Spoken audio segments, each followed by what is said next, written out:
Wrestling, an art form that I've been watching since I was 5 years old. Wrestling, something that to this day I still watch with very much enthusiasm.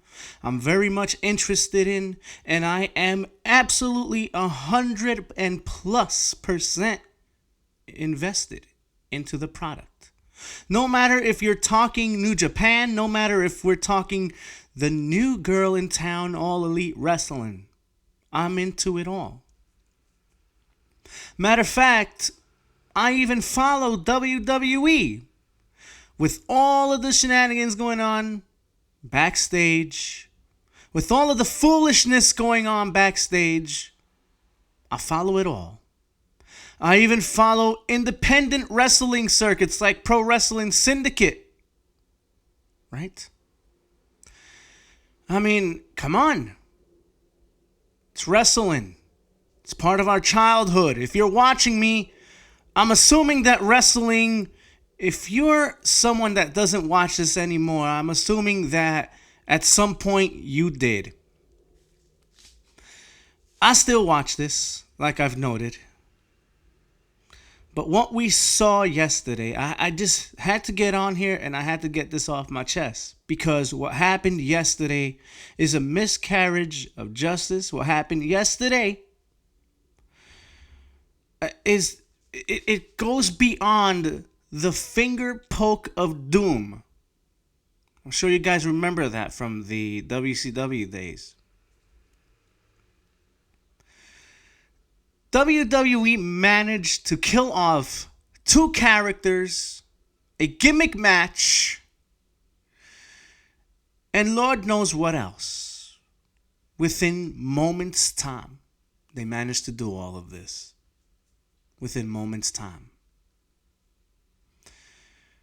I look at a match like a Hell in a Cell, and I think about moments that last a lifetime. I think about men and women that have sacrificed and given us their bodies, their souls, their entire being. I think about a Shawn Michaels who lost God knows how many pints of blood in '97 against The Undertaker. I think about Mick Foley, who took that horrendous fall off the top of the cell, landed right in the middle of Jim Ross and the King on the announce table. I think about that same match. Mick Foley going through the cell, which by the way was not a planned spot. I repeat, was not a planned spot.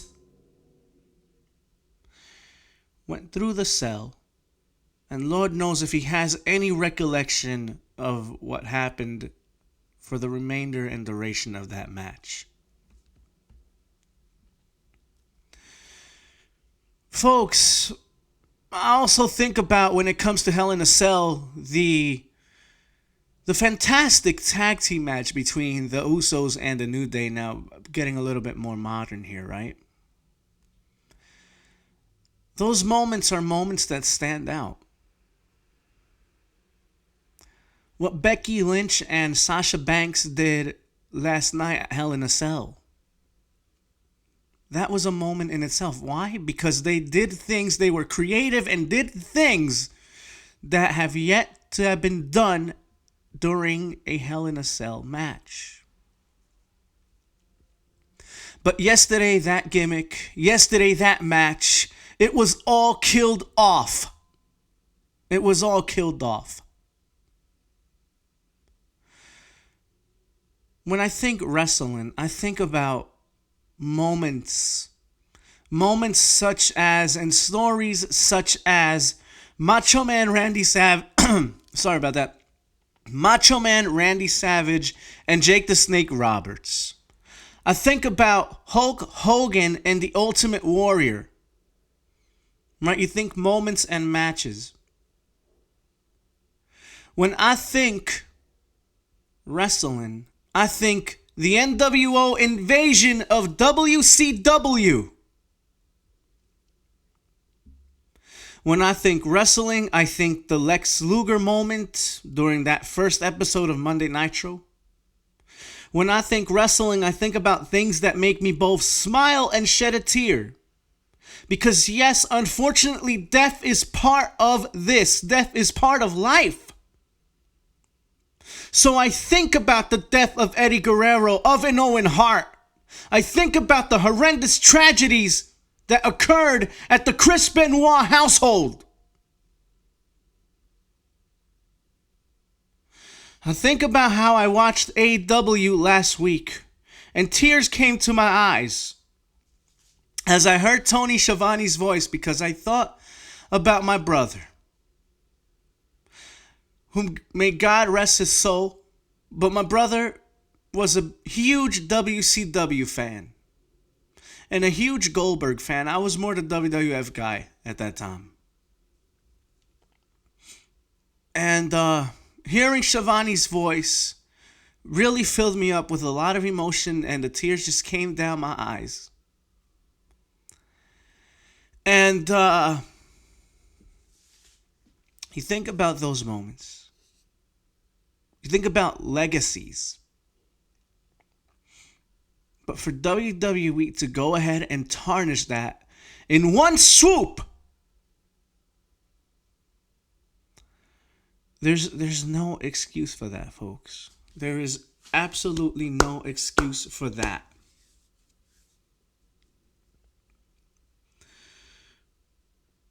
Bray Wyatt, a character that was being built to look, to seem, to sound, and to be powerful, to essentially assume the next position as the next Undertaker. You built him up for weeks, you built him up for months. You give him a squash match against Finn Balor, and then you catapult him to number one contendership for Seth Rollins' Universal Championship. Or should I say title, because championship is a bad word in WWE. A little too soon, I say, but let's continue. He gets catapulted into this position. And guess what, folks? The Fiend can't lose because he's debuting Bray Wyatt. He's repackaged. He's the new flavor in town. Besides, you do all this build-up for what? You can't tarnish the reputation and the legacy that Bray Wyatt is leaving behind and have him lose. You just can't do that. However, they did what I was afraid they would do. They killed off the Bray Wyatt character yesterday. They killed off the Fiend character yesterday. He looked overpowered. And one can argue and say, oh, but what about The Undertaker? Yes, The Undertaker would sit up after one, after two special moves were dropped on him, but eventually there was a way out of it. There was a way to beat him. There was a way to burn through him. So what happens if Bray Wyatt would have won last night? You would have had to sit there and find a way to make him lose. But guess what? Having him win last night would have been more preferable than the garbage that we saw last night. Seth Rollins was hitting pedigree after pedigree, curve stomp after curve stomp, hitting him with God knows how many weapons. Ladder, hammer, ladder. And all for what? All to change the rules of a Hell in a Cell match, which, by the way, last time I checked, there was no DQ in a Hell in a Cell match, but of course, to fit their agenda at their own convenience, WWE just has to piss on every single rule just to fit their little foot in that proverbial shoe. WWE does things at their own convenience, not because they give a damn about you, not because they give a damn about me, and especially not because they give a damn about what makes sense and about wrestling. WWE does not give a damn.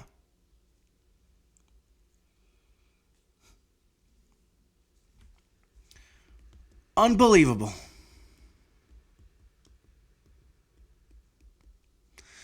But I go on. I'll keep on going with this. So, WWE obviously pissed off a lot of fans. Because guess what? We're not going to sit here and have our intelligence insulted. After the horrendous beatdown that Seth Rollins was giving Bray Wyatt, he was about to clobber him with this big hammer. The referee got in the middle and said, No, Seth, this isn't you. Think about what you're doing. Seth Rollins said, fuck it, went for it, and ding, ding, ding. The match ends in a DQ, in a no contest, whatever. DQ, no contest. It's all the same thing. The point is, no matter what, a Hell in a Cell match cannot and should not be stopped, no matter the circumstance. But of course, to meet their agenda, to appease the powers that be, let's just go with this and spit in the face, spit in the legacy of Shawn Michaels and a Mick Foley who gave us years and years of his career that perhaps could have lasted longer and had more of a longevity in terms of his in-ring activity.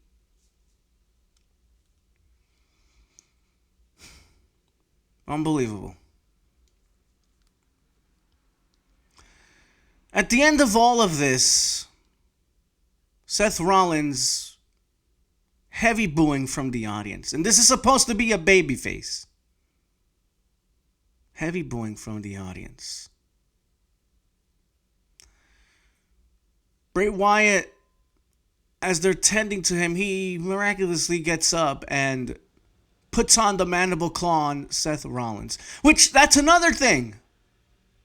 Legends were passing Bray Wyatt the magic baton.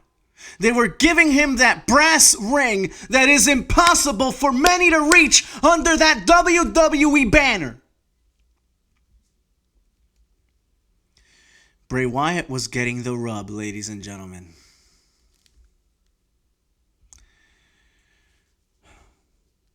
Incredible. Fans basically shit all over this event. There were chants of restart the match after Bray Wyatt had resuscitated. A minute too late, I say. Restart the match. Chants of bullshit. And chants of very loud AEW. All WWE managed to do... Now, let me be real with y'all. Last week's AEW rating was massive. Exceeded all expectation. I expect the ratings, or should I say I expected the ratings to drop just a little bit this week. Because that's what always happens. The premiere show always gets a higher rating, and the next show always seems to dip just a little bit lower than the original rating which that show commenced with. But now with this, I expect the ratings to be even more of a massive deal. Because all WWE have done is give AEW another win in the W column. You really think Cody Rhodes and all them other guys, the Nick and Matt Jackson, Kenny Omega, Chris Jericho, Tony Khan, you really think they're not sitting there celebrating saying, oh, we don't even need to lift a finger. These guys are imploding them damn selves. We don't even need to fight them. That's exactly what they're saying. Unbelievable, ladies and gentlemen. Unbelievable. A lot of legacies were destroyed last night, as I noted earlier. WWE have gone on quite a reckless rampage just this week alone. This week alone, they shit over Kofi Kingston's title reign. They have him lose in about, 9 seconds? An F5, boom, 1, 2, 3, Brock Lesnar gets the win. Now, it was inevitable. I know Brock Lesnar was supposed to be the one to win. It was the right thing to do. After all, that's who Fox wants, front and center when it comes to promoting SmackDown on their network. However, that was WWE saying, we can't wait to get the title off of this guy. Now, I'm going to be the first to admit, has Kofi Kingston, or did Kofi Kingston have the most monumental, the most joyous of title reigns? Absolutely not. When you have a guy coming out there chucking pancakes and dancing like a fucking idiot, to echo JD, because that's what he says, fucking idiot, that's not the makings of a champion to me. Brock Lesnar has the look of a champion, has the feel of a champion. The only thing is, he doesn't like working much. But for advertise sake, for your posters, for your banners, for your flyers, commercials, your ads, Brock is the guy. Undoubtedly. So I understand it from that standpoint. But to have him lose, to have Kofi lose in 9 seconds, and then you bury him with this fiasco, with this, whatever you want to call it, romance between Brock Lesnar and Cain Velasquez, you bury the guy even further. To the point where, Kofi Kingston lost the belt. That becomes an afterthought. In wrestling, even back in the Attitude Era, back in the Ruthless Aggression Era, back during WCW, ECW, somebody important lost a belt, and you're going, holy crap, I can't believe he and or she lost the title. What the hell's going to happen next episode? I ain't asking that now. Kofi's an afterthought. Kofi's an afterthought for several reasons, for the reasons that I just noted. And then you fast forward to Sunday and look at what we got. I'm not going to shit all over the rest of the card and say that it was bad, because it was okay. It was a nice show until Daniel Bryan gave his body. Roman Reigns did his thing. The women did their thing. A show that was a throwaway pay-per-view, a show which only had 3 advertised matches, and the rest of the card was thrown together at 5 p.m. on Sunday. For a show that had all of that going against it, it was a success in my eyes, until they pissed all over 3 different legacies. The Hell in a Cell's legacy, the legacy that could have been The Fiend Bray Wyatt, and the legacy that Seth Rollins was building. Even though that legacy wasn't much. You had an opportunity to crown Bray Wyatt a champion.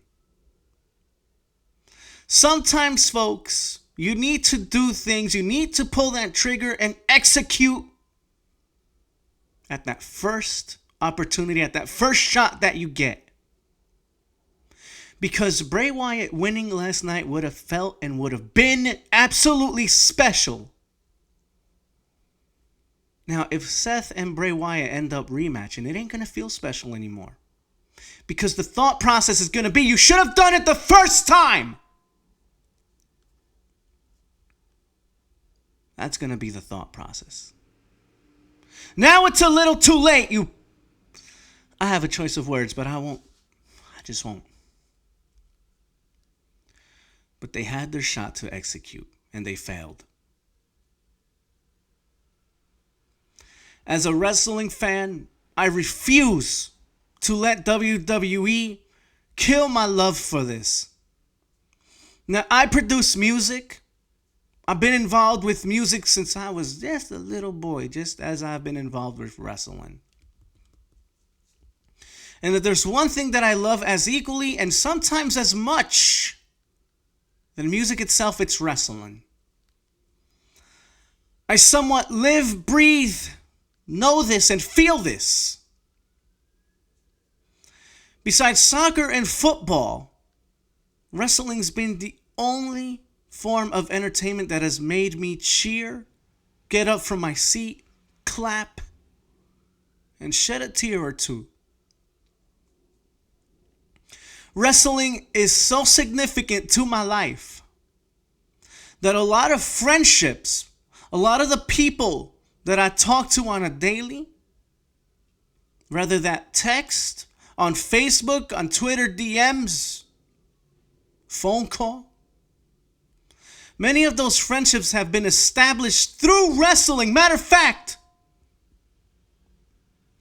most of the cast here who I podcast with,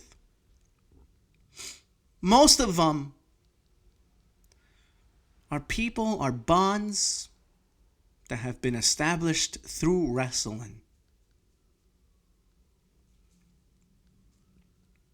When my brother was going to the hospital, and he'd stay there for days and days on end, and I would talk to him on the phone, part of our conversation was always wrestling. Did you manage to watch Raw? Did you manage to watch Nitro? Did you manage to watch SmackDown and Thunder? Those were the conversations. And the very seldom times that I went to visit him, because I hate hospitals, we didn't miss wrestling for anything in the world. We went to plenty of wrestling events together. We even went to WrestleMania. He got to see his favorite, Goldberg, wrestle.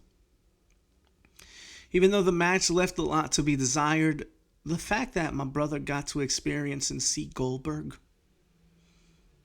that means the world to me.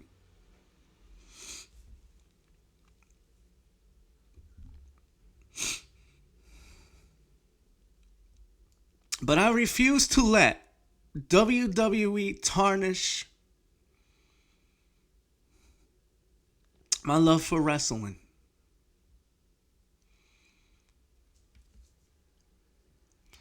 More than ever, I'm rooting for AEW. If it was horrendous for WWE to withstand an 83-week in a row beating, I hope with all of my heart that AEW pushes their shit further than just the 83 weeks. I hope that AEW kneels or bends WWE on their knee, gets the belt, and beats the fuck out of them with discipline for days and days and days and days and days on out. Because they deserve it. They deserved for the audience to be pissed. They deserved for people to leave that arena. And they deserved for those fans to use their voices loudly all over the arena, inside, outside, left, right, and fucking center.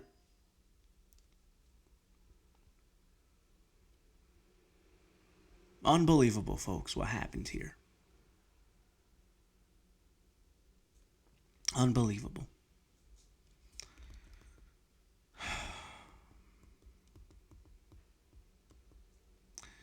You know, you might be asking yourself, how could I get so invested and how could I be so riled up over a sport that is quote unquote fake and a spectacle?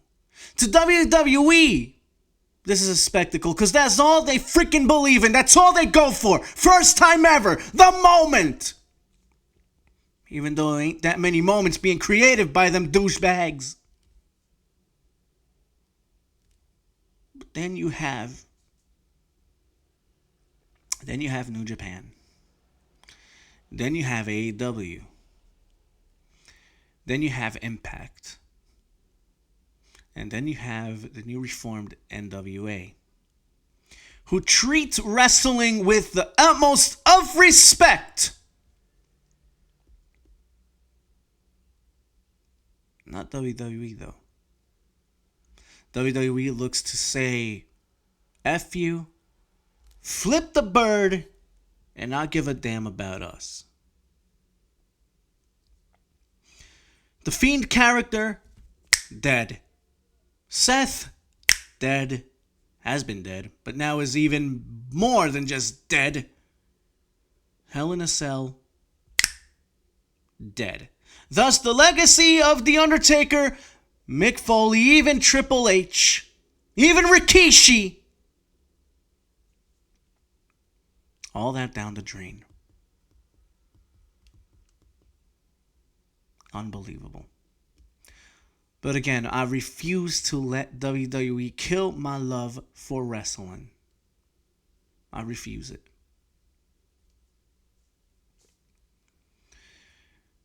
AEW, I'm rooting for you guys. I wish you guys all the best. Like y'all say, change the world. Hope is all we have, and hope is all we need. I can't wait for Wednesday. And that's all I have to say.